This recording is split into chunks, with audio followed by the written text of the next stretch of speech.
First of all, I have a long history of wearing jean jackets, so it's always my favorite comfortable one. And I've always put stuff around this area. If it's a peace sign or if it's a patch or whatever.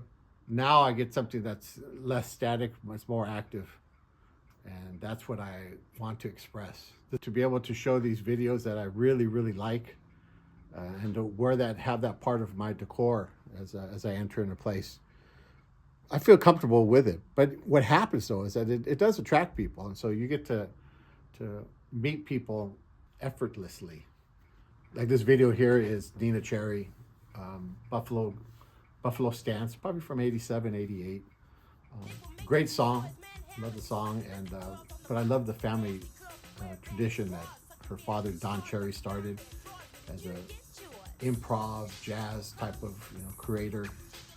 And also the creativity that I'm drawn toward is something that's always based around that spontaneity and improv and that locura that I find so enjoyable.